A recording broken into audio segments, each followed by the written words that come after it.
பண்ணீங்க இது வரைக்கும் ஓகே தான். நல்லா புரிஞ்சுக்கங்க. அரசியல் தலைவரா நீங்க எவ்வளவு பெரிய தடைகள் வந்தாலும் உடைச்சிட்டு என்னுடைய மக்கள் எனக்கான மக்கள்னு போய் ஏன் நிக்கல? கரூருக்கு போக மாட்டேன்றாரு. ஏன் அந்த குடும்பங்களை போய் நேர்ல பார்க்க மாட்டேன்? போக விடலைன்றதுக்கு நீங்க வெக்கப்படணும். ஏன் 41 உயிர்கள் தாவேக்கா மாநாட்டுக்காக நடந்ததுங்க. சொகுசு பேருந்த வச்சு அழைச்சிட்டு வந்து சொகுசு விடுதியில வச்சு பார்க்கணுமா? இல்ல சொகுசு பேருன்னா என்ன மாட்டு வண்டியில கூட்டு வரணும்ன்றீங்களா?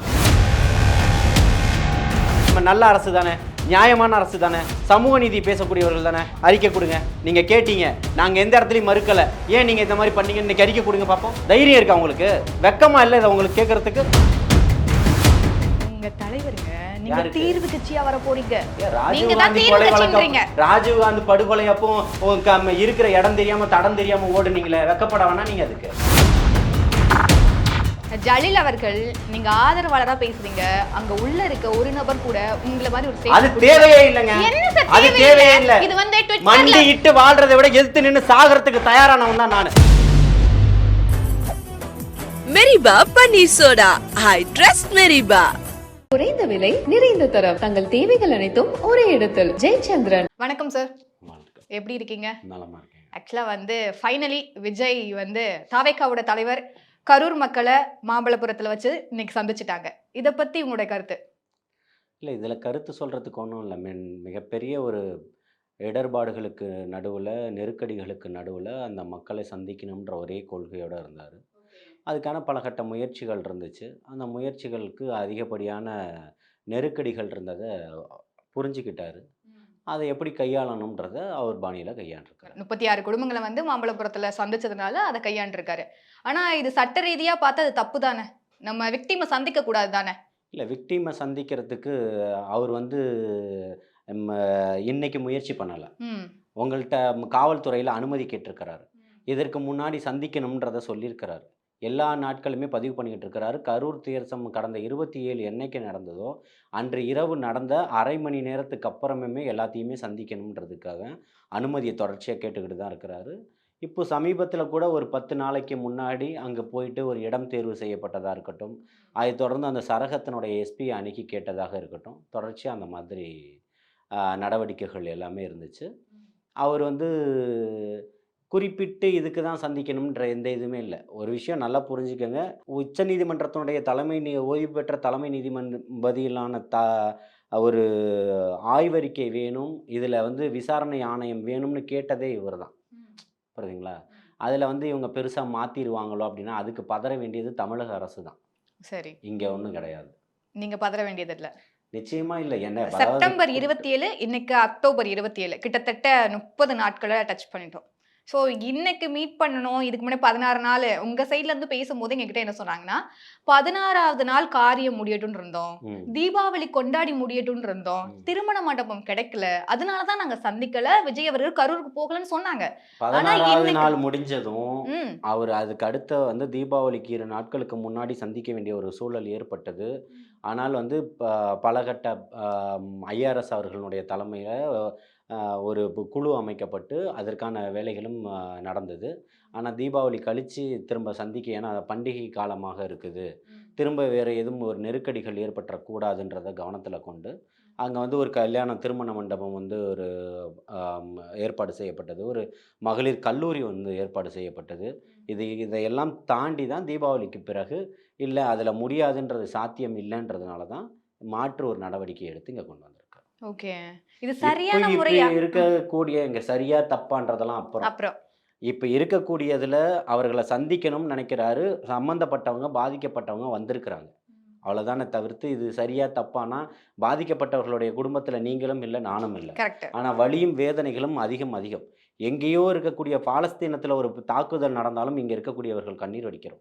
டெல்லியில் நிர்பயான்ற ஒரு பொண்ணுக்கு பாதிப்பு ஏற்பட்டாலும் அதிகப்படியான போராட்டங்களை நடத்தியது தமிழகம் தான். அதில் மாற்று கருத்தே கிடையாது. புரியுதுங்களா? இன்றைக்கி இதில் இவ்வளோ ஆராய்ச்சி செய்யக்கூடிய ஊடகங்கள் வந்து ஏன் கரூரை கள்ளக்குறிச்சி சம்பவத்தை ஏன் கடந்து போய்கிட்டு இருக்கு மென்மையான்றது தான் மிகப்பெரிய ஒரு கேள்விகளை எழுப்பிக்கிட்டு இருக்கு. இன்றைக்கி வந்து இவர் மாமல்லபுரத்தில் இவர்களை சந்திக்கிறாருன்றது மட்டும்தான் இன்றைக்கி செய்தியா? பிரிகட் நிறுவனம் இன்னைக்கு 2000 கோடி ரூபாய் ராம்சார் நிலத்துல முதலீடு செஞ்சிருக்கு. அது வந்து மிகப்பெரிய ஒரு ஊழல் அப்படின்றத வந்து இந்த அதுக்கு ஊடகவியலாளர்களுக்கு அறப்போர் வந்து நீதிமன்றத்துல நாங்க பாத்துக்கிறோம்னு சொல்லிட்டாங்க. சோ அதனால அது தமிழக விட்டுறலாம். சரி இன்னைக்கு அதனால அதை விட்டுறலாம். இல்ல சார் நம்ம அதை விடணும்னு சொல்லல. அதை தமிழக அரசு ஹேண்டில் பண்ணிக்கலாம். இங்க ஆட்சியில இருக்கக்கூடியவங்க இப்ப இங்க அறப்போர்கின்ற உங்களுக்கு என்ன பிரச்சனைனா எனக்கு பிரச்சனை இல்ல. இல்ல உங்களுக்கு என்ன நீங்க இது ஒரு பிரச்சனைனா செய்தியான்னு கேக்குறீங்க. அதுதான் ஏன் விஜய் அவர்கள் கரூருக்கு போக மாட்டேன்றாரு? ஏன் அந்த குடும்பங்களை போய் நேர்ல பார்க்க ஏன் மாட்டேன்? போக விடலைன்றதுக்கு நீங்க வெட்கப்படணும். இது ஜனநாயக நாடு. சமூக நீதியை பேசக்கூடிய உங்களுக்கு எவ்வளவு தடைகள் வந்தாலும் உடைச்சிட்டு போகணும் சார். இதுதான் சார் ஒரு அரசியல். தடைகளை உடைக்க இங்க பாருங்க மட்டமான அரசியலை பண்ணிக்கிட்டு இருக்கீங்க நீங்க. உங்க கூட வந்து இதுக்கு சரிசமமா ஓடணும்ன்ற எந்த அவசியமும் இல்ல. அறிவார்ந்த மக்கள் இன்னைக்கு உட்கார்ந்து போட்டியே போட மாட்டீங்க. யாருக்கு போட்டியே போட மாட்டீங்க. போட்டி போடுறோமா இல்லையான்னு 2026ல பாருங்க.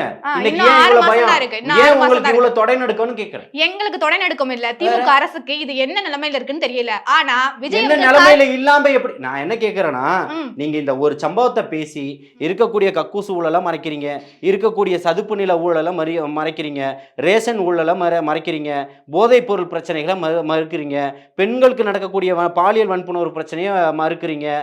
இந்த பிரச்சனை ஏன் சட்டசபையில் ஏற்கலைன்னா பேசலைன்னா அதை மறுக்கிறீங்க.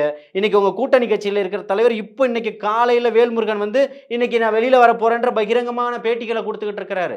ஆனால் உங்களுக்கு அதை எல்லாத்தையும் மூடி மறைக்கிறதுக்கு ஒரே ஒரு பெரிய ஆயுதம். நான் 1.5 ஆண்டுகள் 2 ஆண்டுகளுக்கு மேலே பேசிக்கிட்டு இருக்கேன். தமிழக வெற்றி கழகம்ன்ற பெயர் அறிவிக்கிறதுக்கு போதுலேருந்து பேசிக்கிட்டு இருக்கேன். மாநாடு நடக்கிறதுக்கு முன்னாடியிலேருந்து தொடர்ச்சியாக பேசிக்கிட்டு இருக்கேன். இன்னைக்கு அதுதான் சொல்கிறேன். இவர் அரசியல் காலத்துக்கு வந்த பிறகு உங்களுடைய அரசியலுக்கு மிகப்பெரிய இன்னைக்கு ஒரு தேவைப்படும் கூடிய மிகப்பெரிய ஒரு பொருளாக பிம்பமாக இருக்கிறது தளபதி விஜய் மட்டும்தான். தளபதி விஜய் தான் இருக்காருன்னு நீங்க சொல்றீங்க. ஆனா திமுக அரசு இதை ஏத்துக்கிறாங்க கூட தெரியல. ஏத்துக்கங்க, ஏத்துக்காம போங்க. எங்களுக்கு என்னங்க பிரச்சனை? மக்கள் இந்த பக்கம் இருக்கிறாங்க. உங்களால வர முடியுமா இன்னைக்கு மக்கள்கிட்ட சர்வே பண்றதுக்கு? அப்போ நீங்க தடை போடுங்க, போடாம இருங்க. நான் மக்களை போய் பாக்குறேன், வீட்டுல போய் சந்திக்கிறேன். அனிதாவோட வீட்டுக்கு போய் சந்திச்சேன். ஏன் 41 உயிர்கள் தாவேக்கா மாநாட்டுக்காக நடந்ததுங்க. சொகுசு பேருந்த வச்சு அழைச்சிட்டு வந்து சொகுசு விடுதியில வச்சு பாக்கணுமா? இல்ல சொகுசு பேருந்தா என்ன மாட்டு வண்டியில கூட்டு வரணும்ன்றீங்களா? இல்ல சார், இல்ல, நீங்க ரஜினிக்கு என்ன அங்க பிரச்சனை? ஒருத்தவர் நீங்க சொகுசு பேருந்துனா சுதந்திர ஒரு பர்சன், நீங்க சுதந்திர ஒரு பர்சன் இல்ல, நான் மிருகாவோட என்ன கேக்குறேன்னா- ஹஸ்பண்ட் நீங்க பாத்தீங்கன்னா நடக்க முடியாத நிலைமையில வராரு. சரி, விஜய் அவர்கள் அந்த நிலைமையில இல்ல. இல்ல நம்ம நான் போய் என்ன டைரக்டா கேக்குறேன்னா பார்க்கலாம். நல்லா புரிஞ்சுக்கங்க. சொகுசு பேருந்துனா எப்படி? தனியா ஒரு பேருந்து தயார் செஞ்சு ஒரு 6 மணி நேரம் டிராவல் பண்ணி ஆ நீங்க தான் ஹெலிகாப்டர் நடந்தே வச்சிருக்கீங்க, கொண்டு நீங்க பறந்து வந்துடலாமா? வந்திருக்கலாம்ல. நடந்தே கூட்டிட்டு வந்துடலாம். அதுக்கு தான் விடலன்ற இப்பவும் சொல்றேன். சார் நீங்க அதுக்கு விடல, அனுமதிக்காததுக்கு நீங்க நீங்க தடைகளை- அவமானப்படணுங்க. நீங்க நல்ல அரசு தானே, நியாயமான அரசு தானே, ஆமா. சமூக நீதி பேசக்கூடியவர்கள் தானே. ஆமா. அறிக்கை கொடுங்க. நீங்க கேட்டீங்க, நாங்க எந்த இடத்துலயும் மறுக்கல. ஏன் நீங்க இந்த மாதிரி பண்ணீங்க? இன்னைக்கு அறிக்கை கொடுங்க பாப்போம். தைரியம் இருக்கா உங்களுக்கு? வெக்கமா இல்லை இதை உங்களுக்கு கேட்கறதுக்கு? நீங்க இங்க பாருங்க, திமுக இதுக்கெல்லாம் வெக்கப்படணும். திரும்பவும் சொல்றேன், மற்ற ஆட்களெல்லாம் மாதிரி நினைச்சிட்டு இந்த பக்கம் உரசி பார்க்காதீங்க. இது வேற மாதிரி இருக்கும். தமிழ்நாட்டினுடைய தலையெழுத்தை மாற்றக்கூடிய ஒரு விஷயம் இங்க நடந்துகிட்டு இருக்கு. இன்னைக்கு ஒட்டுமொத்த அரசியல் களமும் இன்னைக்கு அவரை சுத்தி மட்டும்தான் இன்னைக்கு இருக்கு. இதெல்லாம் மறுத்து பேசுறதுக்கோ இன்னைக்கு உங்கள்கிட்ட இன்னைக்கு ஆட்சியும் அதிகாரம் கையில இருக்கிறதுன்றதுக்காக ஹிட்லர் போல ஆட்சியை பண்ணுவீங்களா? ஜலீல் அவர்கள் நீங்க ஆதரவாளரா பேசுறீங்க, அங்க உள்ள இருக்க ஒரு நபர் கூட உங்களை மாதிரி ஒரு அது ஸ்டேட்மென்ட் தேவையே இல்லைங்க. என்ன சார் அது தேவையில்லை? தேவையே இல்ல. இது வந்து மண்டி ட்விட்டர்ல இட்டு வாழ்றதை விட எதிர்த்து நின்று சாகிறதுக்கு தயாரானவன் தான் நான். ஜலீல் நான் இந்த களத்துல இன்னைக்கு இல்ல. இங்க பாருங்க, அவரை ரசிகரா பார்த்து கொடி கட்டி போஸ்டர் ஒட்டி பாலாபிஷேகம் பண்ணி வந்தவன் இல்ல நான். இந்த மண்ணுக்கும் மக்களுக்கும் தேவைன்னு போராட்ட காலத்துல நின்னவன். இந்த மக்களுக்கு ஒரு மிகப்பெரிய மாற்றம் வேணும்னு அவர் வரும்போது அவரை நேசிச்சவன், அவர் பக்கம் இன்னைக்கு பேசிக்கிட்டு இருக்கக்கூடியவன். புரியுதுங்களா? அவர்கள் கட்சியிலே இருந்து வந்து பேசினாலும், அவர்கள் கட்சியில இருக்கக்கூடிய பதவியில் அங்கீகம் வைக்கக்கூடியவர்கள் வந்து பேசினாலும் அதை விட அதிகமான வலியும் வேதனையும் எனக்கு இருக்கு. இந்த சமூகத்துக்கும் சமுதாயத்துக்கும் மிகப்பெரிய மாற்றம் தேவைன்ற எண்ணம் எனக்குள்ள ஓடிக்கிட்டு இருக்கிறதுனால பேசிக்கிட்டு இருக்கேன். எனக்கு ஒரே ஒரு விஷயம், ஜலீல் அவர்கள் ஒரு ஒற்றை மனிதனா இவ்வளவு ஆதங்கத்தை வந்து மக்கள் மீது தான் காட்டுறீங்க. ஒரு தலைவனுக்காக ஒரு மக்கள் மீதான ஒரு அக்கறையில நீங்க பேசுறீங்க. ஆனா அங்க இருக்கக்கூடிய பொறுப்பாளர்கள் ஏன் பேசல? ஏன் 30 நாட்கள்ல எந்த விதமான பேச்சுக்களோ நேர்காணலுக்கோ இல்ல ஒரு பிரஸ் மீட்டோ சந்திக்கவே மாட்டேங்கிறாங்க? அதை நீங்க சொல்லுங்களேன். இல்ல நான் இப்ப திருப்பி என்ன சொல்றேன்னா, அவங்க அதை பண்ணல, இவங்க அதை பண்ணல. நீங்களும் தான் திமுக அரசு இதை பண்ணல, இதை பண்ணல, இதை பண்ணல நீங்க சொல்லும் போது நான் கேட்டுக்கிட்டல. அப்போ நான் உங்க சைடுல சொல்லும் போது நீங்க கேளுங்க. சொல்லணும். திமுக அரசு பண்ணலனா முதல்வர் ஏன் பண்ணல அதை சொல்லுங்க.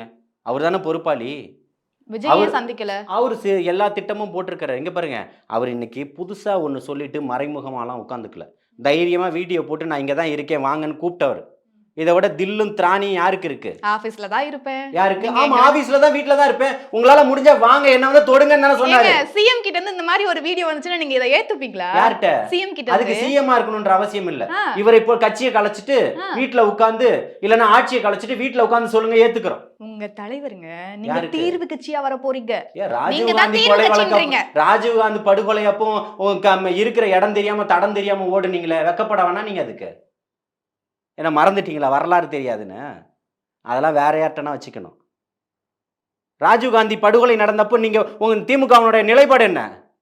எமர்ஜென்சி அப்போ திமுகவினுடைய நிலைப்பாடு என்ன? போயஸ் இங்க இருக்கக்கூடிய அந்த கோபாலபுரத்துல எந்த வீட்டுல கலைஞர் ஒளிஞ்சிருந்தாரு தெரியுமா உங்களுக்கு? அவர் வீட்டுல இருந்தாரா? வரலாறு தெரியாம பேசக்கூடாது. அப்போ விஜய் இன்னைக்கு வெளியில வராதும் வரலாறுல இடம் பிடிக்கும் சொல்ல அதை வரீங்களா? பேசுங்கன்னு தான் சொல்றேன். அவர் அங்கதான் இருக்கிறேன்னு சொல்லிட்டு தான் உட்கார்ந்து இருக்கிறாரு. ரெண்டுத்துக்கும் வித்தியாசம் இருக்குன்னு சொல்றேன். உங்களை மாதிரி கபட நாடகம் ஆடலன்னு சொல்றேன். திமுக அரசு அதை பண்றாங்களான்னு நீங்க தான் விமர்சனம் பண்ணிக்கிட்டே இருக்கீங்க. பண்ணுங்க, விமர்சனம் தப்பு இல்ல. நான் ஆனா ஒரு சில விமர்சனம் பண்ண விமர்சனங்கள இருங்க ம். விமர்சனம் பண்ணணுன்றதுக்காக எதையோ பேசக்கூடியவன் இல்ல. ம், ஆதாரங்கள் இல்லாம பேசக்கூடியவன் இல்ல. ம். புரியுதுங்களா? ம். வாய்க்கு வந்ததை பேசணும், ஏதோ வீடியோ போகணுன்றதுக்காக பேசக்கூடியவன் அல்ல. அத்தனைக்கும் ஆதாரம் இருந்தால் மட்டும்தான் நான் பேசுவேன். புரியுதுங்களா? அது உண்மைக்கு புறம்பா ஒரு விஷயத்த சொல்லி அது டைம் லைனில் வந்துடணும் அப்படின்றதுக்காக பேசக்கூடியவன் நான் இல்லை. அது வருதோ இல்லையோ, அது 10 பேர் பார்த்தாலும் அந்த 10 பேருக்கு போய் சேர்ந்துருக்குன்னு நினைக்கக்கூடியவன் தான் நான் பேசக்கூடிய உண்மை சத்தியம். புரியுதுங்களா? அவருக்காக நிற்கிறேன். தமிழகத்தை மாற்றணும்னு தான் வந்திருக்கிறாரு. அவருடைய திட்டங்கள் அனைத்தும் எங்களுக்கு தெரியும். தமிழகத்தை மாற்றணும்னு நினைப்பாரு. ஆனா நிச்சயமா. பனையூர்ல வந்து எல்லாமே மீட் பண்ணுங்கன்னு சொல்லுவாரு. ஒரு தலைவர்களுக்கு வந்து அஞ்சலி செலுத்துறதுக்கும் அங்க ஒரு போட்டோ போட்டு வந்து போஸ். தலைவர்களுடைய சிலை அது தலைவரா இல்லையா?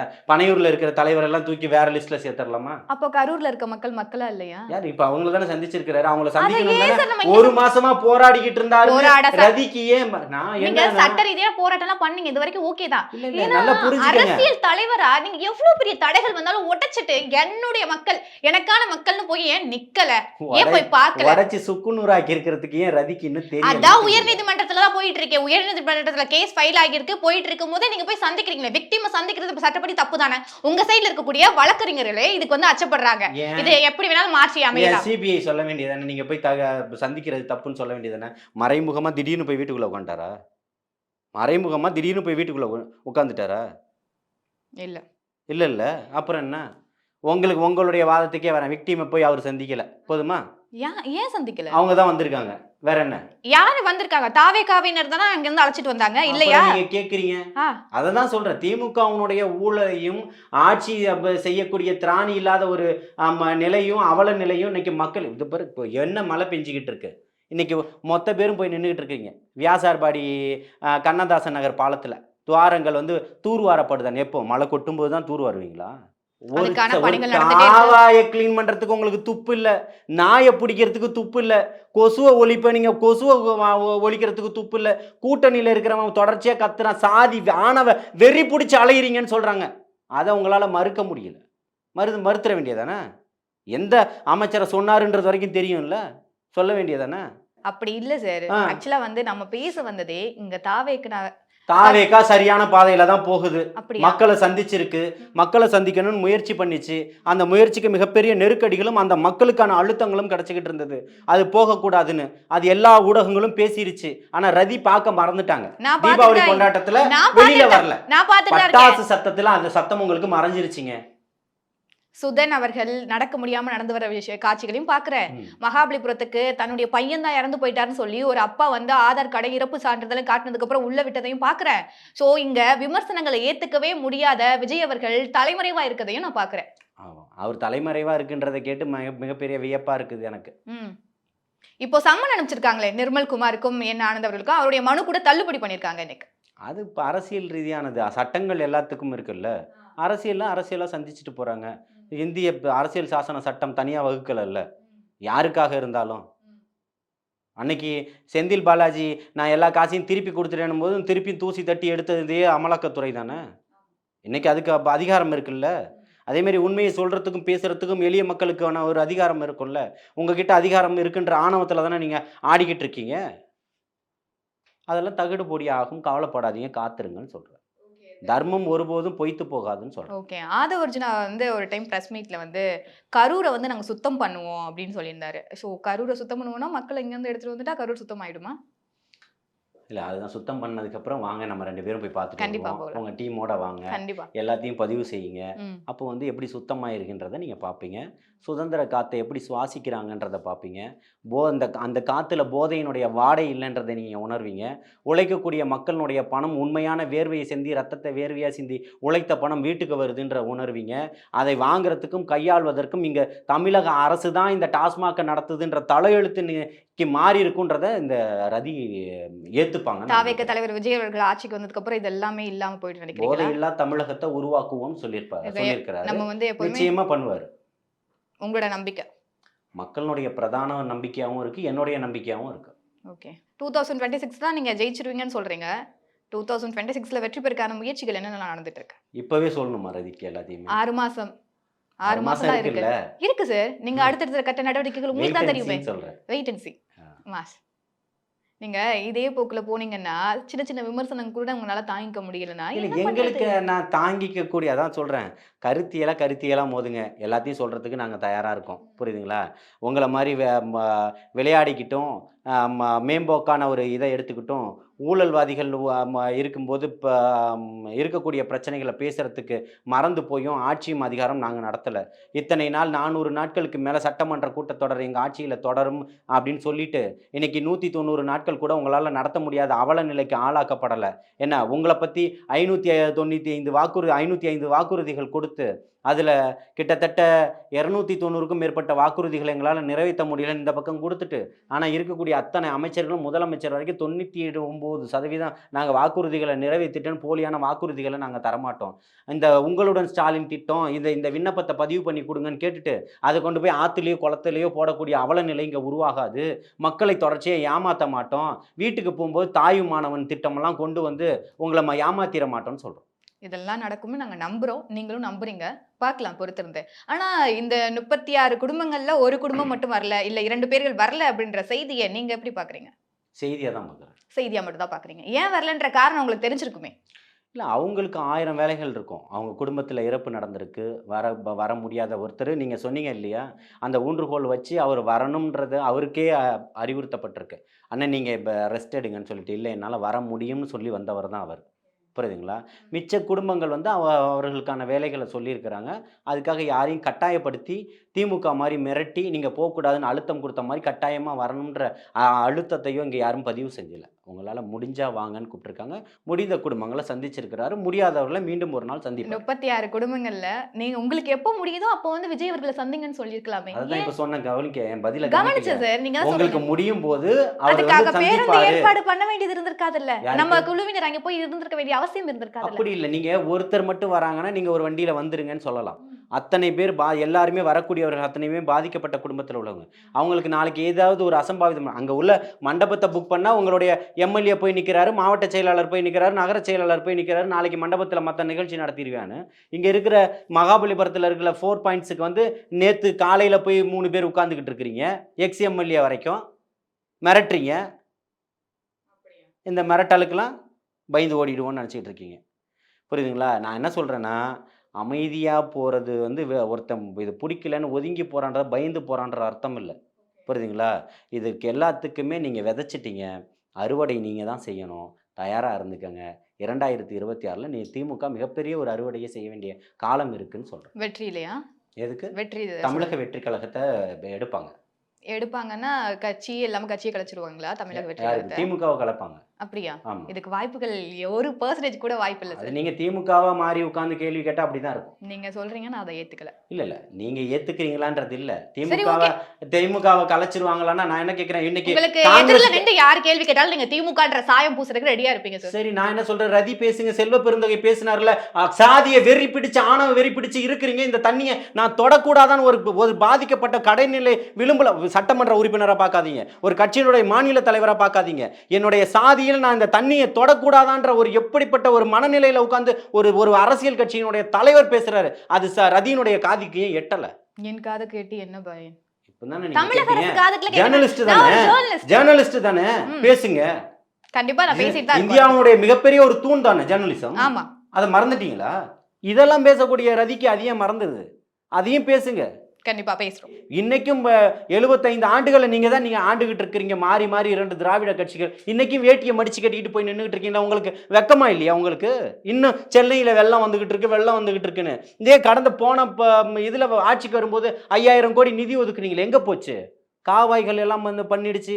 போன மழை காலத்துல அடுத்ததுல எதுவுமே நிக்காது சொன்னீங்களா இல்லையா? ஆக்சுவலா வந்து இங்க சென்னையை பொறுத்த வரைக்கும் தண்ணி நிக்கிறதுக்கான ஒரு சூழல் எதுக்காக உருவாகுது அப்படின்னு சொல்லிட்டு நாங்க ஒரு இன்டர்வியூ பண்ணும்போது சொல்றாங்க, இங்க போதுமான அந்த கட்டட வசதிகளை வந்து கட்டமைப்புன்றது சரியானதா இல்ல. அப்ப அதுக்காக 5000 மட்டும் கோடியை போட்டீங்க. வெளிநாட்டுல போய் 15000 கோடியை எடுத்துட்டு வந்து 15000 பேருக்கு வேலை கொடுக்க முடியும்னு சொன்னவங்க, இந்த 5000 கோடியை போட்டு நீங்க 5000 பேருக்கு வேலை கொடுத்துருக்கலாமே. இன்னும் மோட்டர் பம்பை வச்சு நம்பி தானே உங்க அரசாங்கம் மாநகராட்சி எல்லாம் ஓடிக்கிட்டு இருக்கு. நகராட்சி பேரூராட்சி நிர்வாகங்கள் எல்லாம் உள்ளாட்சித்துறையினுடைய கட்டமைப்பை டிராக்டரையும் மோட்டார் பம்புகளையும் நம்பி தானே உட்காந்துக்கிட்டு இருக்குது. விவசாயிகள் அங்கே கற்றுக்கிட்டு இருக்கான்ல, கண்ணீர் வடிச்சான்ல, மூட்டைக்கு 40 ரூபா கொடுக்குறோன்னு கதறி அழுதான்ல, அதை லஞ்சமாக வாங்குறோன்ற கொஞ்சம் கூட உறுத்தே இல்லாமல் சொன்னீங்கல்ல, மூட்டைக்கு 40 ரூபா நாங்கள் வாங்குறோன்னு. என்ன நடவடிக்கை எடுத்தீங்க? முதலமைச்சர், துணை முதலமைச்சர் சொன்னார்ல, பொய்யும் புரட்டும் சொல்லிக்கிட்டு இருக்காங்கன்னு. அந்த அக்கா கண்ணீர் வடிச்சு அழுதுது இல்லை, அந்த சேத்துல நின்றுக்கிட்டு அந்த பெத்த புள்ள மாதிரி கையில் அந்த பயிரை வச்சுக்கிட்டு இருக்குல்ல. நம்ம காசு கொடுத்து வாங்கிட்டோம், நமக்கு வழி தெரியாது. அது விதைச்சு அறுவடை செய்யறதுக்கு முன்னாடி அழுகி போயிருக்கிறத கையில் எடுத்து நின்றுட்டு பேசு. அதோடைய வைத்தறிச்சல் எப்பேற்பட்ட வைத்தறிச்சல். நீங்க அடிச்சுக்கிட்டு இருக்க கும்மாள மாதிரி நினைச்சிட்டு இருக்கிறாரா விளையாட்டுத்துறை அமைச்சர்? இன்னைக்கு ஆய்வு பண்ணியிருக்காரு முதலமைச்சர். என்ன பண்ணி கழட்டிட்டீங்களா? ஆய்வு பண்ணி எல்லாருடைய வாழ்க்கை மாறிடுச்சா? நெல்லு மணியெல்லாம் முளைச்சிருச்சுன்றானே, அதெல்லாம் மாறிடுச்சா? இந்த ஒருத்தன் வீடியோ போட்டிருக்கான், ஆதாரம் வச்சிருக்கேன், எடுத்து பாருங்க, தஞ்சை மாவட்டத்தில் எப்படி இருக்குன்னு சொல்லிட்டு. எல்லா வீடியோ முடிச்ச உடனே தஞ்சை மாவட்டம் இல்லைங்க, இது எக்மோர்னு சொல்றோம். சேரும் சகதியமாக்கி வச்சிருக்கிறீங்க. ஒரு சாலை வசதி இல்லை, ஒரு கட்டமைப்பு இல்லை. ஆனால் கலத்தி எல்லாத்தையுமே கலராக காய வச்சுட்டேன்றீங்க நீங்க. அதை நாங்கள் நம்பணும். ஆக்சுவலா வந்து எனக்கு இந்த கொஸ்டின் மட்டும் மறுக்கவே முடியல. விஜய் அவர்கள் வந்து சந்திக்கிறதுக்கு ஒரு லெட்டர் எழுதி கொடுத்துருக்காரு. அப்போ வந்து யாரெல்லாம் தொண்டர்கள் பக்கத்துல வராங்களோ அவங்கள தடியடி நடத்தலாம் அப்படின்ற ஒரு ஸ்டேட்மெண்ட்டும் அதுல எழுதி கொடுக்கப்பட்டதா சொல்றாங்க. நான் அது ஒரு நேர்காணல்ல பாக்குறேன். அது உண்மையா? இப்பவும் சொல்றேன், அந்த லெட்டர் இருந்ததுன்னா கொடுங்க, அதை வைப்போம், பேசுவோம். யாரோ ஒருத்தர் சொன்னது போனதுக்கெல்லாம் வந்து பேச முடியாது.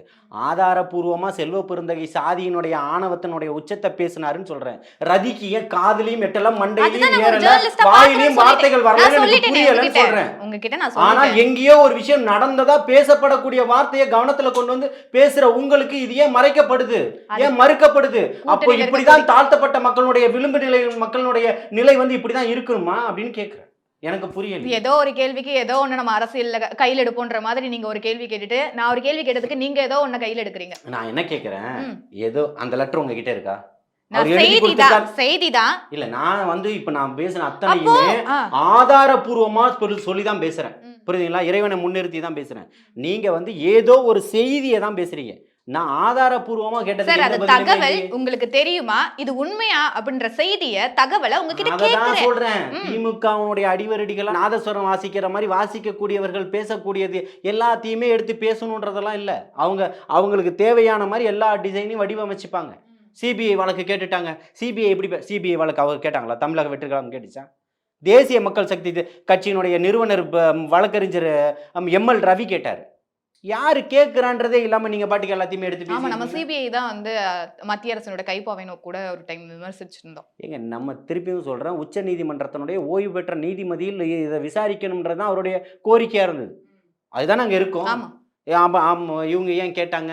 எல்லாருமே சொல்றாங்க அவங்க சிபிஐ வழக்கு கேட்கல, விசாரணை கேட்கல, உச்ச நீதிமன்றம் தானா கொடுக்கல. கேட்காததை ஒன்று கொண்டு வந்து கொடுத்துருமா? தேசிய மக்கள் சக்தி கட்சின்னு ஒரு கட்சி இருக்கு, அதோடைய நிறுவனர் எம்எல் ரவி இருக்கிறாரு, வழக்கறிஞர், அவர் கேட்குறாரு, கொடுக்குறாங்க.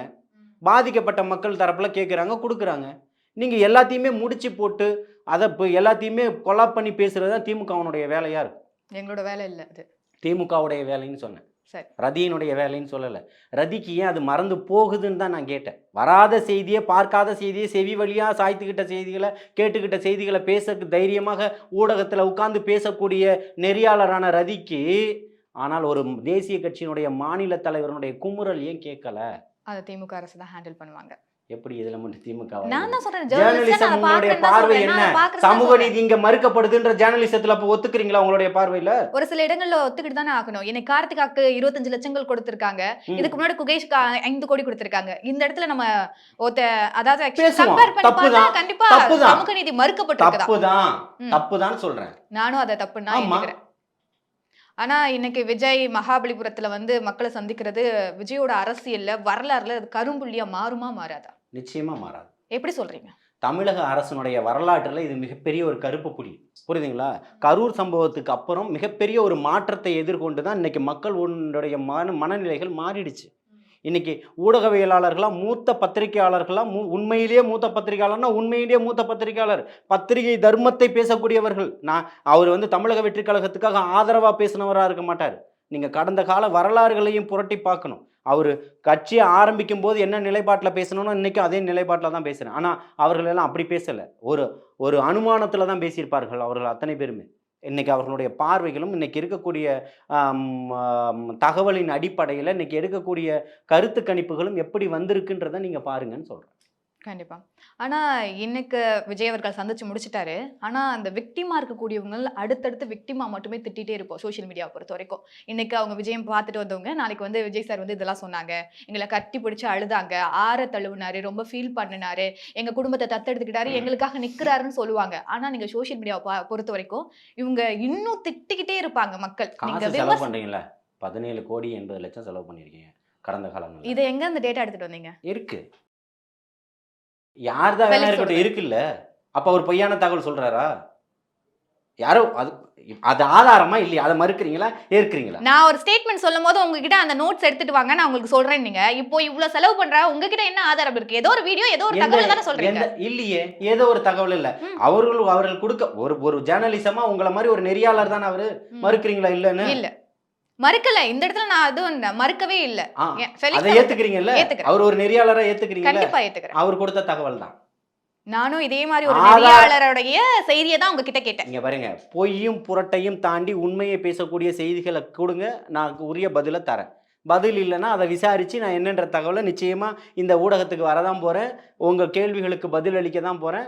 நிச்சயமா தொடர்புல இருக்க தான் போறோம். அன்னைக்கு வரக்கூடிய காலகட்டங்களில் நீங்க கேட்க தான் போறீங்க. புரியுதுங்களா? நான் மறுத்து பேச மாட்டேன். ஆனால் நீங்கள் இப்போ செலவு பண்ணியிருக்கீங்க ஒரு அமௌண்ட்டு. அடுத்தது இந்த இன்ஃப்ளூயன்சர் மார்க்கெட்டிங்கை வச்சு இன்னும் ஒரு மார்க்கெட்டிங் வேலையை இன்னும் இப்போ ஸ்டார்ட் பண்ணியிருப்பாங்க. மாப்பிள்ளை சார் டீம் ஸ்டார்ட் பண்ணியிருப்பாங்க. அப்போ இதெல்லாம் போய்கிட்டு இருக்கும். ஆனால் விக்டிம் பாதிக்கப்பட்டுக்கிட்டே இருப்பாங்க இல்லையா? விக்டிமுக்காக தான் சொல்கிறேன். ஆட்சியும் அதிகாரத்தையும் சமூக நீதின்ற போர்வையில் இருக்கக்கூடிய ஒரு பாசிசவாதிகள் காலடியில் இருக்கிற வரைக்கும் இப்படி தான் இருக்கும் இந்த ஜனநாயகம்னு சொல்கிறோம். ஓகே, பாசிசம் இல்லாத அரசை கொண்டு வரது தான் தாவேக்காவுடைய நிச்சயமா. இன்னைக்கு சந்திச்சு முடிச்சிட்டாரு. இதுக்கப்புறம் தமிழ்நாட்டுல தமிழகத்துல என்ன மாதிரியான வெளிப்பாடுகள் வந்துட்டே இருக்கும் மற்ற கட்சிகள்கிட்ட இருந்து பிற கட்சிகளுக்கு? அவர் தான் முதல்வர் என்பது முதல்வர் வேட்பாளர்ன்றதை அங்கீகரிப்பாங்க. 2026 தேர்தலுக்கு அப்புறம் அவர் தான் முதல்வர்னு சொல்லுவாங்க. கூட்டணியில் ஜெயிச்சவர்கள் அவர்களுக்கான பங்களிப்பை கேட்பாங்க. ஓகே, கூட்டணின்னு சொன்னது ஞாபகம் வருது. நேற்று ராஜேந்திர பாலாஜி சொல்றாரு, விஜய் எங்க கூட வந்தா 220 சீட்டு, விஜய் வரலன்னா 180 சீட்டு, அவ்வளவுதான் அப்படின்றாரு. அது அவருடைய பார்வை. பாலில் சோப்பு நுரை கலக்குறாங்கன்னு சொன்னது அவர் தான். சரிங்களா? நீங்க பாருங்க, அவர் அமைச்சரா இருந்திருக்கலாம். அமைச்சருக்கான தகுதிகள் என்ன இருக்கு சொல்லுங்க. அதை தாண்டி இந்த 4.5 ஆண்டுகள் என்ன பேசினாரு? ஒரு அமைச்சரா இருந்துகிட்டு ஒரு சமூகத்துக்கு எதிராக பேசினவர் தானே அவரு. மறுக்கிறீங்களா? இல்ல. அப்ப நீங்க எப்படி அமைச்சரா இருக்க முடியும்? இந்த இந்திய அரசியல் அமைப்பு சாசன சட்டத்தின் மீது சத்தியம் பண்ணி தானே நீங்க பதவி பிரமாணம் செஞ்சீங்க. அதுக்கு எதிராக நீங்க நடந்துக்கும் போது உங்கள்கிட்ட பாசிச கொள்கை தானே இருக்கு. உங்கள்கிட்ட போய் பேச முடியுமா? அதனால இப்போ அந்த கருத்துக்கள் எல்லாம் அவர்களுடைய தலைமையினுடைய கருத்துக்கள் எல்லாம் எடுத்துக்க முடியாது. நல்லா பேசினதுக்கப்புறம் கேளுங்க. அதை இப்போ எடப்பாடியார் சொல்லுவார், அவருடைய சொந்த கருத்துன்னு சொல்லுவார். நிறைய இடங்கள்ல செல்லூர் பாலாஜி பேசின எல்லாம் நிறைய அமைச்சர்கள் முன்னாள் அமைச்சர்கள் பேசினது எல்லாம் அவர்களுடைய சொந்த கருத்துக்கள்னு சொல்லுவாங்க. செங்கோட்டையன் உள்ளேருந்து பேசும்போது கூட அவருடைய சொந்த கருத்துன்னெலாம் சொன்னாங்க. அந்த மாதிரி அவங்க ஒரு வலிமை இல்லாத ஒரு கட்டமைப்பு இல்லாத இருக்கக்கூடிய கட்டமைப்பை சரியாக பாதுகாக்கக்கூடிய முடியாத ஒரு தலைமையாக அது இருக்குது. அதை நம்ம விமர்சனம் பண்ண வேண்டிய இடத்துல இல்லை.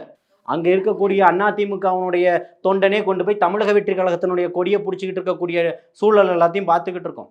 அப்போ இன்றைக்கி மக்கள் மத்தியில் யார் சிம்மாசனம் விட்டு அமர்ந்துக்கிட்டு இருக்கான்றதை பார்க்குறோம். நாளைக்கு மக்களுக்கான தலைவனாக யார் இருக்கான்றதை தான் பார்க்குறோம். அதுதான் இங்கே சொல்லிக்கிட்டு இருக்கோம். இது தளபதி அப்படின்னு சொல்லிட்டு. இவ்வளவு நேரங்கள் உங்களுடைய நேரத்தை செலவழிச்சு எங்களுக்காக செலவழிக்க நன்றி சார். வாழ்த்துக்கள். மெரிபா பன்னீர் சோடா. I trust மெரிபா. குறைந்த விலை நிறைந்த தரம் தங்கள் தேவைகள் அனைத்தும் ஒரே இடத்தில் ஜெயச்சந்திரன்.